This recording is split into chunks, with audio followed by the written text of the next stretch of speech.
നമ്മുടെ സംസ്ഥാനത്തും രാജ്യത്തുമൊക്കെ വളരെ വലിയ മാറ്റങ്ങൾ കൊണ്ടുവന്ന ഒരു പദ്ധതിയാണ് കിസാൻ സമ്മാൻ നിധി എന്ന് പറയുന്നത്. കിസാൻ സമ്മാൻ നിധി പദ്ധതി പ്രകാരം നാളിതുവരെയായും തുക മുടങ്ങാതെ തന്നെ ഓരോരുത്തരുടെയും കൈകളിലേക്കും ബാങ്ക് അക്കൗണ്ടുകളിലേക്കൊക്കെ എത്തിക്കൊണ്ടിരിക്കുകയാണ്.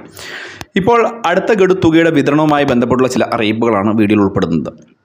തീർച്ചയായിട്ടും അടുത്ത ഗഡു തുകയും മുടങ്ങാതെ തന്നെ നിങ്ങളുടെ അക്കൗണ്ടുകളിലേക്ക് എത്തും. പക്ഷേ തുകയുടെ വർധനവ് ഉണ്ടാവുകയില്ല എന്നുള്ളത് മറ്റൊരു പ്രധാനപ്പെട്ട കാര്യമാണ്. ഇതുമായി ബന്ധപ്പെട്ട് കേന്ദ്ര സർക്കാരിൻ്റെ ഭാഗത്തുനിന്നും ബഡ്ജറ്റിൽ ഉൾപ്പെടെ ഒരു അറിയിപ്പും എത്തിയിട്ടുമില്ല. പക്ഷേ നമുക്ക് ഇനിയും പ്രതീക്ഷയ്ക്കുള്ള വകയുണ്ട്. ഈ ഒരു തുക വർദ്ധിപ്പിക്കുമെന്ന് മുൻപ് തന്നെ അറിയിച്ചിരുന്നതാണ്.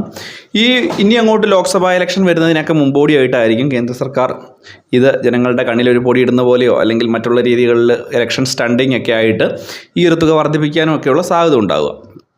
അപ്പോൾ ഈ ഒരു തുകയുടെ വർധനവ് പ്രതീക്ഷിക്കാം. പക്ഷേ ഇനി തുക കിട്ടണമെന്നുണ്ടെങ്കിൽ ഈ ഒരു നാമമാത്ര കർഷകർക്ക് വേണ്ടിയുള്ള ഈ ഒരു പദ്ധതി അല്ലെങ്കിൽ ഒരു 5 സെൻറ്റ് സ്ഥലമെങ്കിലും സ്വന്തമായിട്ടുള്ള ആളുകൾക്ക് ഈ ഒരു ആനുകൂല്യം കൈപ്പറ്റുന്നതിന് തീർച്ചയായിട്ടും നിങ്ങൾ ശ്രദ്ധിക്കേണ്ട ഒരു കാര്യമുണ്ട്. ഈ KYC ഒക്കെ പൂർത്തീകരിച്ചിട്ടുള്ള ആളുകൾക്ക് മാത്രമാണ് നിലവിലത്തെ സാഹചര്യത്തിൽ ഈ തുക ലഭിക്കുക. അതുപോലെ ലാൻഡ് സീഡിംഗ് ഒക്കെ പൂർത്തീകരിച്ചിട്ടുള്ള ആളുകൾക്കും മുടങ്ങാതെ തന്നെ തുക ലഭിക്കും. പക്ഷേ ഇതിനേക്കാളുമൊക്കെ പ്രധാനപ്പെട്ട ഒരു കാര്യമുണ്ട്. ഈ ഒരു ആനുകൂല്യം ഇനി അങ്ങോട്ട് തിരിച്ചു പിടിക്കുന്നതിന് വേഗത കൂടുമെന്നുള്ളതാണ്. അത് പലരും ഇത് കേൾക്കുമ്പോൾ തന്നെ ഒരു പേടിയാവും. കാരണം നമ്മുടെ ഭൂമിയൊക്കെ അറ്റാച്ച് ചെയ്യുമോ അല്ലെങ്കിൽ നമ്മുടെ ഭൂമി ഇനി നമുക്ക് വിൽക്കാൻ പറ്റത്തില്ലാത്ത സാഹചര്യം ഉണ്ടാവുമോ എന്നുള്ളതൊക്കെ. അങ്ങനെയല്ല. നമ്മുടെ സംസ്ഥാനത്ത് ഒരു വലിയ വിഭാഗം ആളുകൾ ഈ ഒരു തുക അനധികൃതമായിട്ട് കൈപ്പറ്റിയിട്ടുണ്ട് എന്നുള്ളത് തികച്ചും വാസ്തവപരമായിട്ടുള്ള ഒരു കാര്യമാണ്. തുക ലഭിക്കേണ്ട അർഹതയുള്ള ആളുകൾക്ക് ലഭിക്കാതെ വരുമാന നികുതി അടയ്ക്കുന്നവർ പോലും അല്ലെങ്കിൽ ഉയർന്ന ഭൗതിക സാഹചര്യമുള്ളവർ പോലും ഈ ഒരു തുക കൈപ്പറ്റിയിട്ടുണ്ട്. അങ്ങനെയുള്ള ആളുകൾക്ക് എതിരെ അവർ ഇത്രയും നാളും 18 ഗഡു തുക അല്ലെങ്കിൽ 17 ഗഡു തുക വാങ്ങിച്ചിരിക്കുന്നു. ഈ 18ാമത്തെ ഗഡു വാങ്ങാൻ പോകുന്നു. ഈ എത്ര 1000 രൂപ അല്ലെങ്കിൽ എത്ര തവണത്തെ ഗഡു വാങ്ങിച്ചിട്ടുണ്ടോ അനധികൃതമായിട്ട് കൈപ്പറ്റിയിട്ടുണ്ടോ അത്രയും തുക ഇവരുടെ കയ്യിൽ നിന്ന് തിരിച്ചു പിടിക്കും. മാത്രവുമല്ല, ഇവർ ഈ തുക അടച്ചില്ല എന്നുണ്ടെങ്കിൽ റവന്യൂ റിക്കവറി, അതായത് നിങ്ങളുടെ ഭൂമി അറ്റാച്ച് ചെയ്യുന്നത് പോലെയുള്ള നടപടികൾ കേന്ദ്ര സർക്കാർ ഏർപ്പെടുത്തും.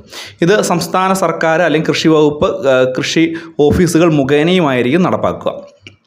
വീടുകളിലെത്തിയുള്ള ഭൗതിക സാഹചര്യ പരിശോധനയും ഉണ്ടാവും.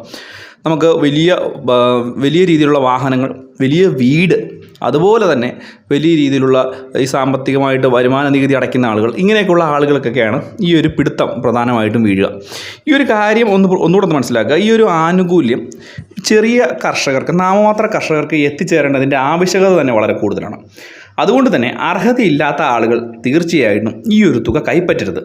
ഇതൊരു അപേക്ഷ കൂടിയാണ്.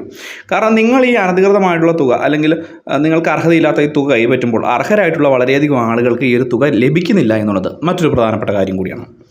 അപ്പോൾ ഈ ഒരു കാര്യങ്ങളൊക്കെ ഒന്ന് മനസ്സിലാക്കുക. വളരെ പ്രധാനപ്പെട്ട അറിയിപ്പാണ്. കൂടുതൽ ശക്തമായ നടപടിയൊക്കെ ഉണ്ടാകുന്നതിൻ്റെ ഭാഗമായിട്ടാണ് ഈ ഒരു കാര്യം ഇപ്പോൾ പ്രത്യേകമായിട്ട് പറയുന്നത്. എന്തെങ്കിലും സംശയങ്ങളൊക്കെ ഉണ്ടെങ്കിൽ തീർച്ചയായിട്ടും വീഡിയോയ്ക്ക് താഴെ കമൻറ്റ് ബോക്സിൽ ചോദിക്കുക. മറ്റൊരു വീഡിയോയുമായി വീണ്ടും കാണാം. അതുവരേക്കും ബൈ ഫ്രണ്ട്സ്.